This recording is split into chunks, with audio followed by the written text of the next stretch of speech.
Highway మీద వెళ్తూ toll plaza దగ్గర గంటల కొద్దీ ట్రాఫిక్ లో ఇరుక్కుపోయారా? ఫాస్టాగ్ ఉన్న కూడా క్యూ లైన్ లో నిల్చోవాల్సి వచ్చిందా? అయితే ఇప్పుడు కేంద్ర ప్రభుత్వం తీసుకొస్తున్న కొత్త నిర్ణయం వింటే మీరు షాక్ అవుతారు. ఇక టోల్ గేట్లు ఉండకపోవచ్చు. వాహనాలు ఆపకుండా టోల్ డబ్బులు ఆటోమేటిక్ గా కట్ అయ్యే కొత్త జీపీఎస్ టోల్ సిస్టమ్ దేశంలో రాబోతుంది. ఈ కొత్త విధానం ఎలా పనిచేస్తుంది? ప్రజలకు లాభమా, నష్టమా? పూర్తి వివరాలు ఈ వీడియోలో తెలుసుకుందాం. ప్రస్తుతం దేశవ్యాప్తంగా హైవేలపై టోల్ ప్లాజాల ద్వారా టోల్ వసూలు చేస్తున్నారు.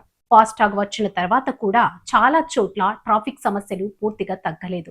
దీంతో కేంద్ర ప్రభుత్వం ఇప్పుడు barrier less GPS toll system అనే కొత్త టెక్నాలజీని తీసుకురావడానికి ప్లాన్ చేస్తుంది. ఈ కొత్త సిస్టంలో టోల్ ప్లాజాల వద్ద బారియర్లు ఉండవు. మీ వాహనం హైవేపై ఎంత దూరం ప్రయాణించిందో జీపీఎస్ ద్వారా ట్రాక్ చేస్తారు. ఆ తర్వాత మీరు ప్రయాణించిన దూరానికి అనుగుణంగా టోల్ ఛార్జ్ ఆటోమేటిక్గా ఫాస్టాగ్ అకౌంట్ నుంచి కట్ అవుతుంది.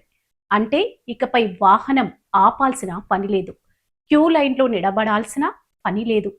ఈ సిస్టంలో 3 ప్రధాన టెక్నాలజీలు పనిచేస్తాయి: GPS tracking, FASTag, ANPR cameras. ANPR అంటే ఆటోమేటిక్ నెంబర్ ప్లేట్ రికగ్నిషన్. ఈ కెమెరాల వాహనం నెంబర్ ప్లేట్ ను స్కాన్ చేసి టోల్ డేటాను గుర్తిస్తాయి. ఈ కొత్త టోల్ విధానం వల్ల ప్రజలకు ఎన్నో ప్రయోజనాలు ఉండనున్నాయి. టోల్ ప్లాజాల వద్ద ట్రాఫిక్ తగ్గుతుంది, ఇంధన ఖర్చు తగ్గుతుంది, ప్రయాణ సమయం ఆదా అవుతుంది. హైవేలపై వాహనాలు నిరంతరాయంగా ప్రయాణించగలవు.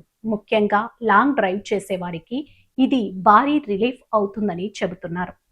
కేంద్ర రహదారుల మంత్రి నితిన్ గడ్కరీ తెలిపిన ప్రకారం ఈ జీపీఎస్ టోల్ సిస్టమ్ను 2026 చివరి నాటికి దేశవ్యాప్తంగా అమలు చేయాలని ప్రభుత్వం లక్ష్యంగా పెట్టుకుంది. ప్రస్తుతం కొన్ని ప్రాంతాల్లో పైలట్ ప్రాజెక్టుగా ఈ సిస్టమ్ను పరీక్షిస్తున్నారు. మరి ఈ కొత్త జీపీఎస్ టోల్ సిస్టంపై మీ అభిప్రాయం ఏంటి? ఇలా టోల్ ప్లాజాలను పూర్తిగా తొలగించడం మంచి నిర్ణయమా? మీ అభిప్రాయాన్ని కామెంట్లో చెప్పండి. ఇలాంటి తాజా టెక్నాలజీ ప్రభుత్వ అప్డేట్స్ కోసం మన డిఆర్ ఫోకస్ ఛానల్ని సబ్స్క్రైబ్ చేయండి.